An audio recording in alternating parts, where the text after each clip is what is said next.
जय हिंद दोस्तों, मैं हूं रोहित कुमार यादव। आपके अपने YouTube channel divine maths magic में स्वागत करता हूं। हम लोग सीखने वाले हैं आज दोस्तों AOD मतलब application of derivative in economics, मतलब अर्थशास्त्र में अवकलन का अनुप्रयोग कैसे कर सकते हैं। ठीक है, ये लेक्चर जो बनाया जा रहा है दोस्तों स्पेशली कॉमर्स के स्टूडेंट BMS BAF जो भी कोर्स करने वाले हैं, जो इससे रिलेटेड चीज़ें मतलब एप्लीकेशन ऑफ डेरिवेटिव अगर उनको किसी भी तरीके का वो स्टडी कर रहे हैं, अगर उसमें इकोनॉमिक्स के हेल्प से मतलब AOD के हेल्प से अगर इकोनॉमिक्स में अनुप्रयोग में लाया जा रहा है तो ये लेक्चर सबके लिए विटामिन के जैसा काम करने वाला है और बहुत ही फायदेमंद लेक्चर है। ठीक है, सो कहीं जाइएगा नहीं, इसको एंड तक देखिएगा। हमने फ्लो चार्ट के हेल्प से कुछ बताने की कोशिश किया है। ठीक है, कि फ्लो चार्ट के हेल्प से हम किस तरीके से फंक्शन को डिफाइन कर सकते हैं एंड उनके फार्मूले क्या है, उनको शॉर्ट फॉर्म में किस तरीके से लिख सकते हैं, सारा डिस्कशन इस फ्लो चार्ट में हम दिखाने की कोशिश किए हैं। ठीक है, और भी नीचे फ्लो चार्ट बनाएंगे भी। ठीक है, या तो उसको रफ करेंगे, दूसरा फ्लो चार्ट बनाएंगे दूसरे फंक्शन के लिए, दैट मीन्स जो इलास्टिसिटी वगैरह होती है उससे रिलेटेड कुछ क्वेश्चन के बारे में हम डिस्कशन करेंगे। एंड सबसे इंपॉर्टेंट चीज़ हम देखने वाले हैं, इसमें कुछ मेथड होंगे, रूल्स होंगे, पॉइंट्स होंगी, डेरिवेशंस होंगे एंड उसके अलावे आपको महाराष्ट्र बोर्ड की जो टेक्स्ट बुक है ना 4.4 का एक्सरसाइज के क्वेश्चन भी कुछ सॉल्व कराए जाएंगे। ठीक है, सो वीडियो के एंड तक बने रहिएगा और देखिए क्या लिखा गया है यहाँ पे, समझते हैं। Application of derivative in economics का मतलब बता दिया हमने कि मतलब एप्लीकेशन ऑफ डेरिवेटिव, ठीक है, मतलब अवकलन का अनुप्रयोग किस में, अर्थशास्त्र में किस तरीके से अनुप्रयोग होता है, उपयोग कैसे किया जाता है उसका, वो देखने वाले हैं। ठीक है, इसमें हमने 4 तरीके के फंक्शन को डिफाइन किया, demand function, supply function, total function and total revenue के बारे में हमने डिस्कस किया दोस्तों। ये 4 टाइप के हमने इसमें डिस्कस किया है। देखते हैं पहला डिमांड फंक्शन को कैसे डिनोट करते हैं, कैपिटल D से। इसका फार्मूला, इसका जो आउटपुट आएगा F(P) आता है। कैसा आता है F(P)? मतलब जो भी डिमांड गिवन रहेगा कहीं भी तो उसका जो आउटपुट आएगा हमेशा किस में रहेगा, P में रहेगा। किस में रहेगा, P में। तो लिखा होता है डिमांड फंक्शन दिस मच। ठीक है, एंड जो मार्जिनल डिमांड का फार्मूला MD होता है, या तो उसको DM के सिंबल से यूज़ करते हैं।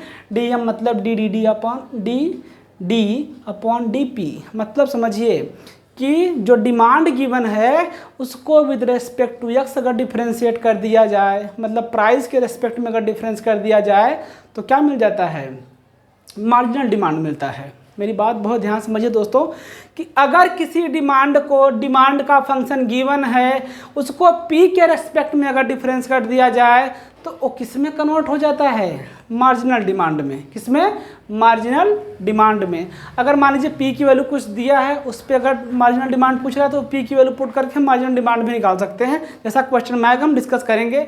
मार्जिनल डिमांड निकालने के लिए पहला जो प्राइमरी ऑपरेशन, पहला स्टेप्स होता है कि पहले हम जो डिमांड का फंक्शन है उसको with respect to P differentiate करते हैं तो हमको क्या मिल जाता है, उसका मार्जिनल डिमांड मिल जाता है। तो so DM equal to small d into capital D/DP, ऐसा नहीं लिखा जाएगा। मतलब इसका यह है दोस्तों कि हम डिमांड को विद रेस्पेक्ट टू P क्या करेंगे, डिफ्रेंशिएट करेंगे तो मार्जिनल डिमांड मिलेगा। शायद आपको ये समझ में आ गया दोस्तों। ठीक है, आगे बढ़ते हैं। सप्लाई फंक्शन, कौन सा फंक्शन, सप्लाई फंक्शन।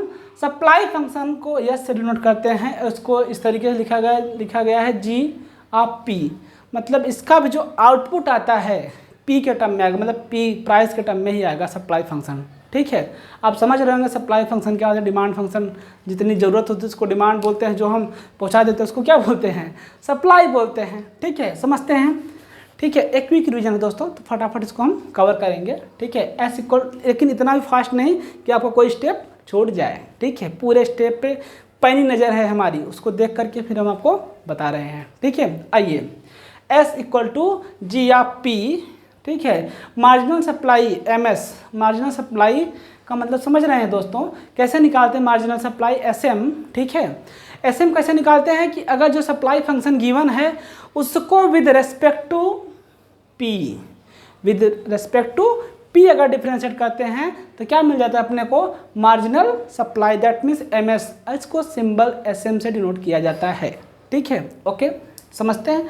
आप समझ गए दोस्तों कि जो सप्लाई फंक्शन है उसको अगर विद रेस्पेक्ट टू P हम डिफ्रेंशिएट कर दें तो हमको क्या मिल जाता है, मार्जिनल सप्लाई मिल जाता है, दैट मीन्स MS इसका शॉर्ट फॉर्म है एंड सिंबॉलिक फॉर्म इसका SM है। ठीक है, आई होप आपको समझ में आ रहा होगा। एंड टोटल कॉस्ट का जो फार्मूला होता है हमेशा, ये जो टोटल कॉस्ट प्राइस निकलती है हमेशा इसका जो फंक्शन आता है लगभग x के टर्म में ही हमेशा होता है, तो लिखा रहता है, इंडिकेट करता रहता है इंडिकेटर के जैसा कि देखो भाई मैं कॉस्ट फंक्शन हूँ। कॉस्ट फंक्शन हमेशा किस में होता है, वेरिएबल x के फॉर्म में होता है। सप्लाई एंड डिमांड हमेशा किस में होते हैं, प्राइस P पर डिपेंडेंट होते हैं। ठीक है, एंड जो कॉस्ट होती है वो किस पे डिपेंडेंट होता है, total number of items produce, मतलब कितने आइटम प्रोड्यूस हो रहे हैं वो किस पे, कास्ट उसी पे डिपेंडेंट होता है। कितना ज़्यादा कास्ट इसका होगा तो नंबर ऑफ आइटम पे डिपेंडेंट होते हैं। दैट मीन्स आप समझ रहे हैं, total cost equal to C of X, मतलब where C is total cost, total number of item produce, मतलब जो X है यहाँ, where C is the total, sorry where X is the total number of item produced. C तो उसका cost function है, cast है। ठीक है, समझते हैं। एंड अगर मार्जिनल कास्ट पूछ लिया जाए तो मार्जिनल कास्ट जहाँ पूछ लिया जाए तो क्या करेंगे, विद रेस्पेक्ट टू X इसको क्या करेंगे, किसको डिफ्रेंशिएट करेंगे, जो कास्ट प्राइस है। ठीक है, कास्ट प्राइस जो गिवन है आपको, कॉस्ट प्राइस में को हम with respect to X, that means number of item के रेस्पेक्ट में अगर हम उसको डिफ्रेंशिएट कर देते हैं तो क्या दे देता है अपने को, marginal cost, that means MC की वैल्यू देता है। किसकी वैल्यू, MC की वैल्यू दे देता है। That means marginal cost MC equal to DC/dx। मतलब इसका ये हुआ दोस्तों कि जो कास्ट फंक्शन है उसको विद रेस्पेक्ट टू X हम क्या करेंगे, डिफ्रेंशिएट कर देंगे।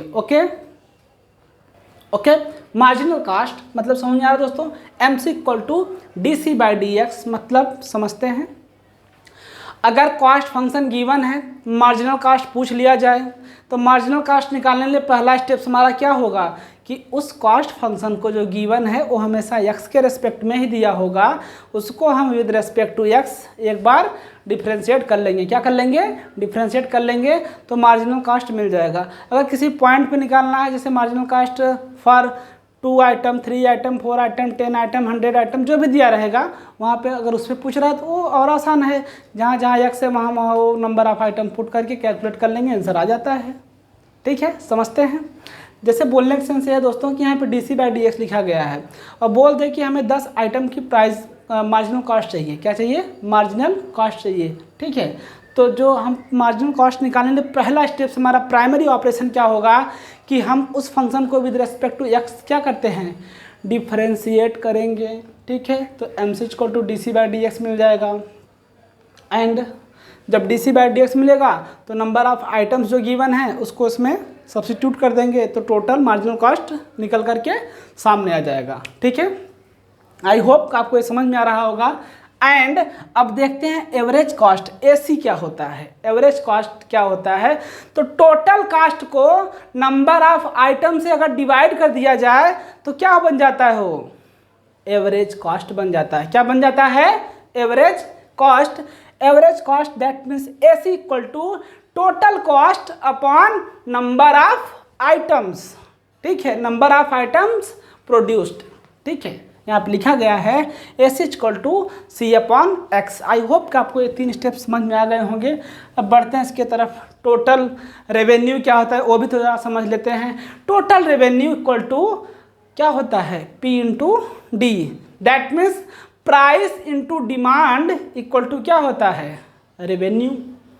ठीक है, अब बोल रहा है where P is the price and D is the demand. बोल रहा है यहाँ पे P जो है वो किसको इंडिकेट कर रहा है, प्राइस को, और D किसको इंडिकेट कर रहा है, डिमांड को। डिमांड कितना है, कितने की चाहत है।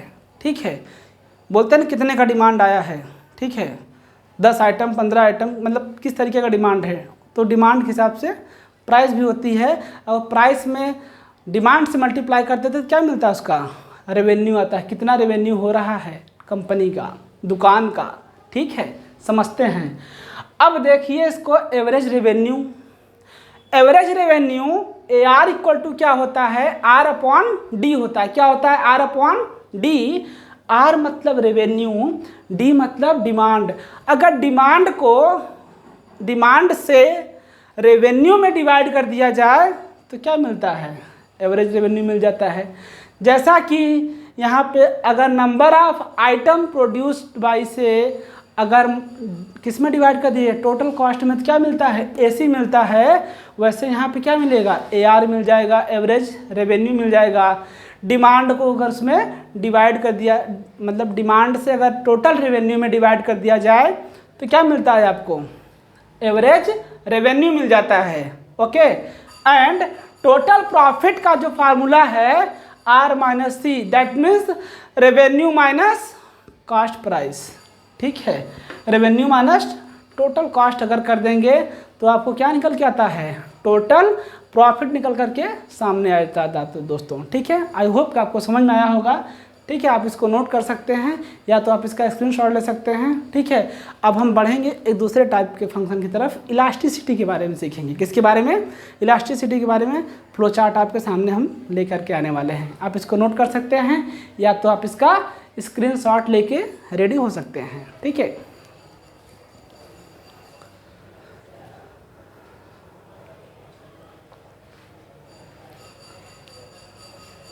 ओके, आई होप कि आप इसको नोट कर लिए होंगे या तो आप इसका स्क्रीनशॉट लेके रेडी हो गए हैं दोस्तों। अब बढ़ते हैं हम इलास्टिसिटी की तरफ। इलास्टिसिटी क्या होती है उसके बारे में सीखेंगे।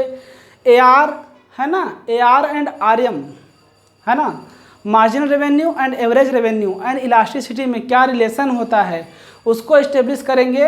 एंड 2 क्वेश्चन हम करेंगे किसके, 4.4।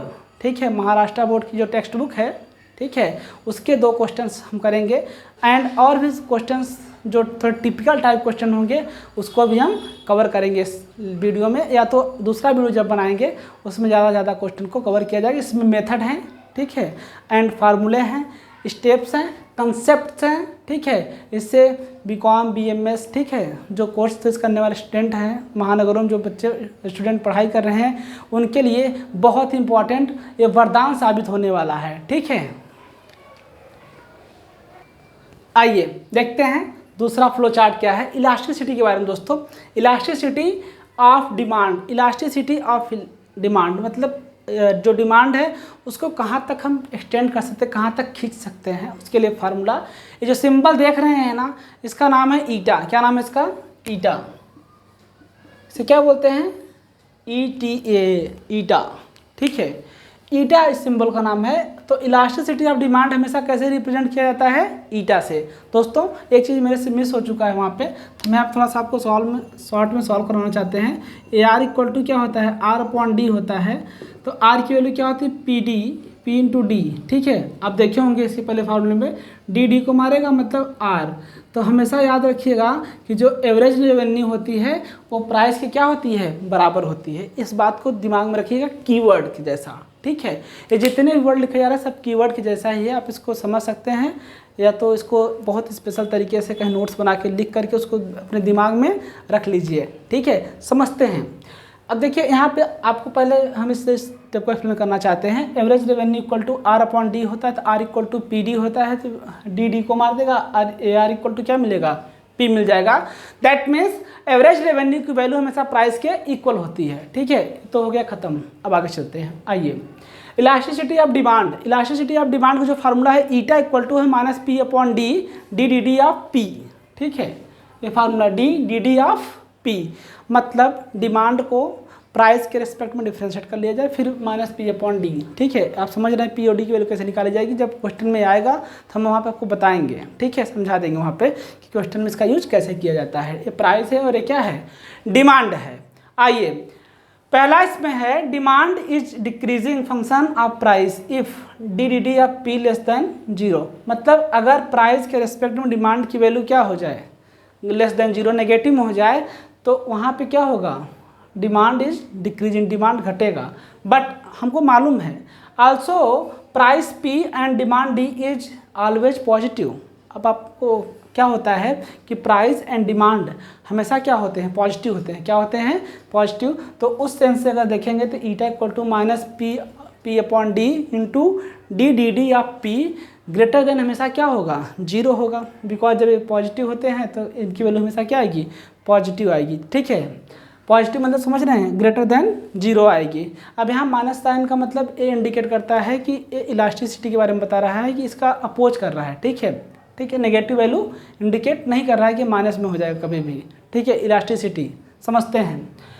आइए, if eta equal to 0 it means the demand D is constant of price P.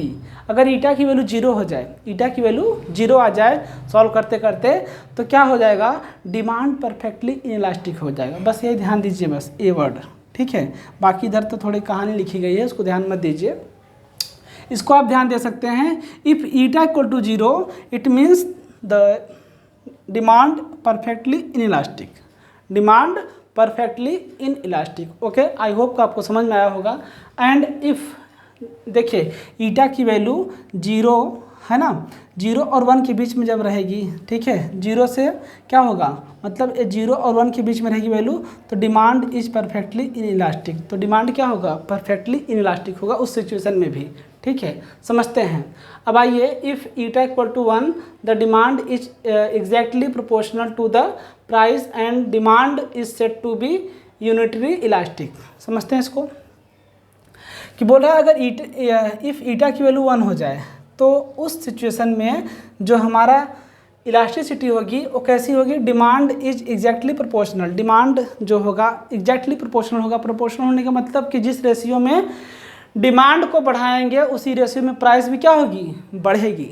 ठीक है, तो ऐसे सिचुएशन को क्या बोलते हैं, जिस रेशियो में डिमांड बढ़ेगा उसी रेशियो में आपका अगर क्या बढ़ेगी, प्राइस बढ़ेगी, तो उसे क्या बोलते हैं हम लोग, यूनिटरी इलास्टिक। यूनिटरी इलास्टिक बोलते हैं। मतलब जैसे अगर आप 10 रुपये का प्याज ले रहे हैं, ठीक है, 1 kg, अगर आपने 2 kg किया, वैसे प्राइस उसकी बढ़ती चली जाए, डबल होती जाए, ट्रिपल होती जाए। जैसे इस समय पेट्रोल के दाम दुगने तिगुने भाव में बढ़ रहे हैं। ठीक है, डिमांड भी बढ़ रहा है, लोगों के बाइक कार दुनिया भर का चीज़ें खरीद रहे हैं, तो यूज़ में ला रहे हैं। तो जब पेट्रोल का डिमांड भी बढ़ रहा है तो उसका प्राइस भी क्या कर रही है, गवर्नमेंट बढ़ा दे रही है। ठीक है, तो इस सिचुएशन को क्या बोलते हैं, यूनिटरी इलास्टिक। पेट्रोल का दाम बढ़ा, नंबर ऑफ बाइक बढ़ी, डिमांड बढ़ा, पेट्रोल का दाम भी बढ़ा दिया गवर्नमेंट ने। ठीक है, समझते हैं इसको। ओके, आई होप आपको समझ में आया होगा। जो इसका 5वां स्टेप्स है वो बहुत ही टेक्निकल तो नहीं बोल सकते, बहुत ही आसान एंड बहुत ही इम्पॉर्टेंट है। ठीक है, ओके, उसको समझते हैं और प्रूव करते हैं। आप इसको नोट कर सकते हैं या तो आप इसका स्क्रीनशॉट ले सकते हैं। हम इस सब का यूज आपको जब क्वेश्चन आएंगे तो हम आपको एग्जैक्टली वहाँ पे प्रॉपर एक्सप्लेन कर देंगे दोस्तों कि इसका मतलब क्या था, कैसे इसको सॉल्व करेंगे। ठीक है, अभी आप फार्मूले जैसा इसको नोट कर लीजिए और समझ लीजिए कि डिमांड कब परफेक्टली इनइलास्टिक होगा। ठीक है, डिमांड कब यूनिटरी इलास्टिक होगा। ठीक है, कब परफेक्टली इनइलास्टिक होगा ये भी देख लिया आपने। ठीक है, यहाँ पे देख लिया कि डिमांड और प्राइस हमेशा क्या होते हैं, ऑलवेज पॉजिटिव होते हैं। ठीक है, आई होप कि आपको समझ में आया होगा। आप इसको नोट कर सकते हैं या तो आप इसका स्क्रीनशॉट ले सकते हैं।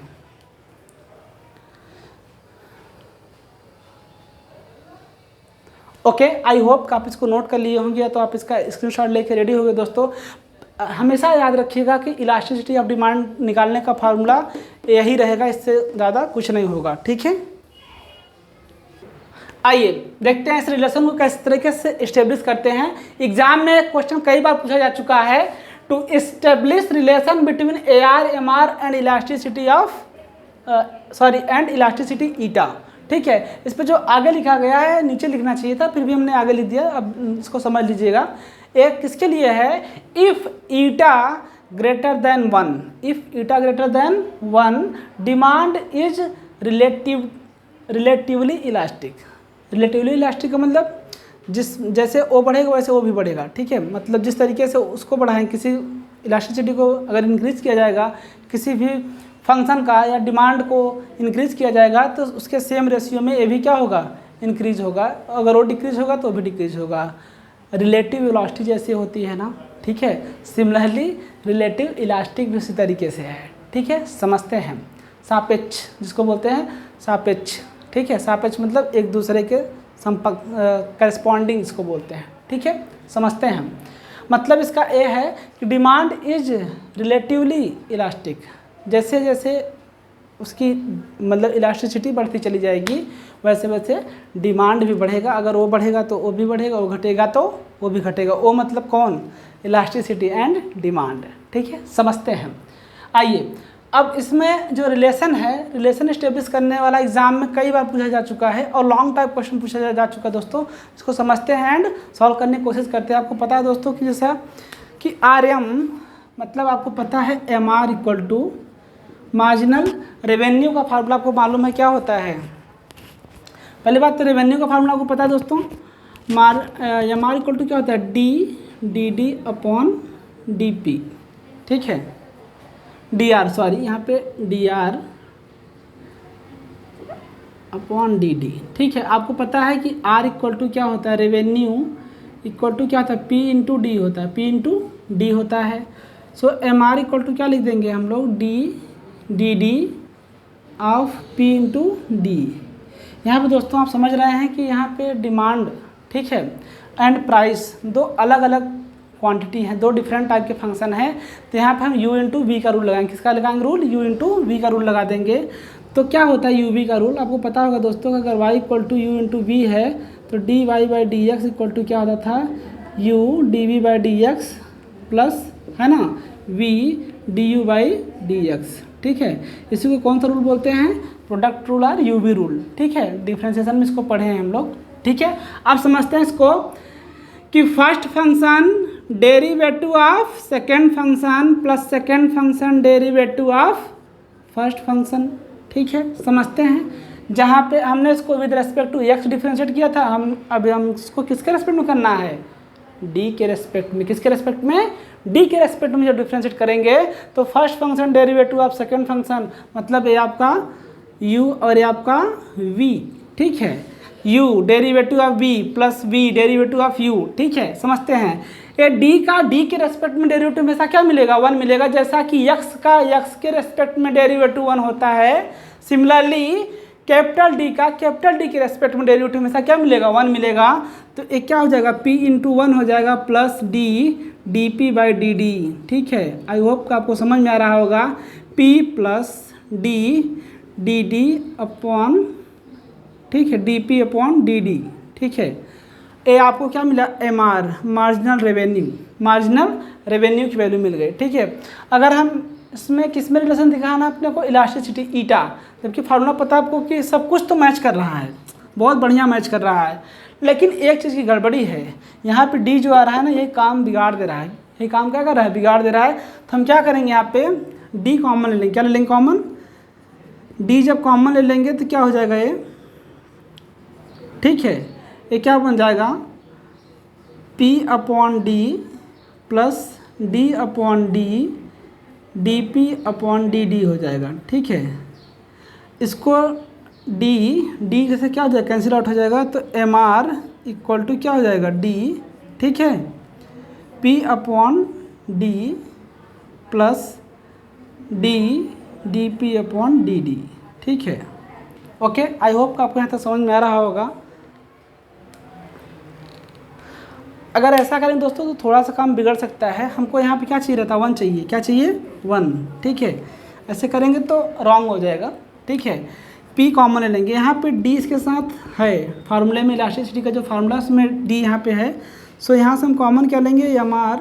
P कॉमन लेंगे तो P upon P plus DP upon DD of DP। ठीक है, ए PP से क्या हो जाएगा? कैंसिल आउट हो जाएगा। तो MR इक्वल टू क्या मिल जाएगा? P। ठीक है, 1 प्लस DP, ठीक है, into DP upon DD capital D। ठीक है, समझते हैं। अब फार्मूले में आपको ध्यान से देखना होगा कि इसका जो फार्मूला बनेगा किस तरीके से बनेगा, उसको समझना बहुत ज़रूरी है। ठीक है, आइए देखते हैं इसको। ओके, देखते हैं इसको। इक्वेशन नंबर 1 दे देते हैं नाम। अब आगे आते हैं थोड़ा सा। इलास्टिसिटी का फार्मूला आपको पता है दोस्तों, माइनस P अपॉन D क्या है? DD अपॉन DP है। यहाँ पे जस्ट इसका उल्टा है दोस्तों। अगर हम इसको कैलकुलेट करना चाहें, यहाँ पे जो दिख रहा है टर्म्स, केवल इस टर्म के बारे में अगर हम बात करें तो अगर हम इसको उल्टा कर दें, उलट दें इसका, तो क्या मिल जाएगा? 1 अपॉन ईटा इक्वल टू क्या हो जाएगा? D। ठीक है, माइनस D। ठीक है, तो तो डी पी अपॉन क्या हो जाएगा, डी डी हो जाएगा।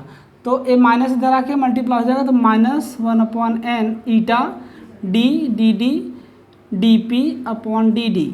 ठीक है, ओके। अब समझते हैं, अब इसी का कॉपी पेस्ट यहाँ मार दिया जाएगा। ठीक है, इसी टर्म का क्या मार दिया जाएगा, कॉपी पेस्ट यहाँ मार दिया जाएगा। यहाँ इसको 2 ले लेंगे, लिखेंगे यूजिंग 2 in 1। ठीक है, वी गेट। बहुत ध्यान समझते हैं, यहाँ थोड़ा टेक्निकल काम हो गया दोस्तों, समझते हैं। ईटा इक्वल टू फार्मूला आपको पता है दोस्तों क्या होता है, minus P upon D into D D D upon D P. ठीक है, अब अपने को यहाँ फार्मूला क्या दिख रहा है, फॉर्म कौन सा दिख रहा है, जस्ट इसका उल्टा रेसिप्रोकल दिख रहा है। क्या दिख रहा है, उल्टा दिख रहा है इसका। तो हम इसको ईटा क्या करेंगे, उलट देंगे दैट उसका रेसिप्रोकल कर देंगे। रेसिप्रोकल जैसे करेंगे तो वैसे ही ये फॉर्म बनाने शुरू कर देगा। क्या 1 upon eta equal to minus D upon P into D P by D D. ठीक है, तो ये माइनस में है ना, तो माइनस यहाँ है नहीं, यहाँ क्या है, प्लस है, तो माइनस मल्टीप्लाई कर देंगे तो -1 upon eta equal to capital D upon P into, ठीक है, small D into P upon D small D into capital D. मतलब समझ रहे हैं आप, इस वैल्यू को हम यहाँ पे सब्स्टिट्यूट करेंगे और यही वैल्यू का कॉपी पेस्ट यहाँ मार दिया जाएगा। तो इसकी वैल्यू क्या है, इसकी वैल्यू क्या है समझते हैं। ठीक है, लिखेंगे M R equal to P, okay, 1 plus, बहुत ध्यान समझते हैं। अब पूरी वैल्यू इसकी कितना है, आप समझ रहे हैं, पूरी वैल्यू इसकी कितना है, माइनस ऑफ 1 अपॉन ईटा। ठीक है, सो एम आर इक्वल टू क्या हो जाएगा, पी, ए माइनस और ये प्लस क्या हो जाएगा, माइनस। दोस्तों अभी अभी हमने प्रूव किया था कि पी किसके बराबर होता है, एवरेज रेवेन्यू, ए आर के बराबर होता है। सो एम आर इक्वल टू क्या हो जाएगा, A R into 1 minus eta. ठीक है, ये रिलेशन बहुत ही इंपॉर्टेंट एंड बहुत इंटरेस्टिंग है। ठीक है, आई होप कि आपको समझ में आया होगा। आप इसको नोट कर सकते हैं या तो आप इसका स्क्रीनशॉट ले सकते हैं। ओके,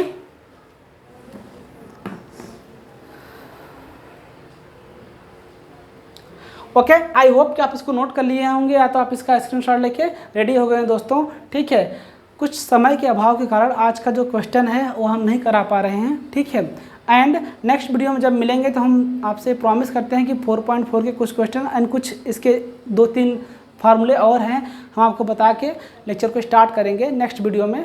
ठीक है दोस्तों, आज का लेक्चर आपको कैसा लगा हमें कमेंट बॉक्स में कमेंट करके ज़रूर बताइए। ठीक है, एंड अगर इससे जुड़े हुए कुछ क्वेश्चन में आपको डाउट है तो आप कमेंट बॉक्स में कमेंट कीजिए। ज़्यादा क्वेश्चन होने पे हम उस क्वेश्चन पे वीडियो बनाने के लिए सोचेंगे दोस्तों। ठीक है, हम मिलेंगे नेक्स्ट वीडियो में, तब तक के लिए जय हिंद दोस्तों।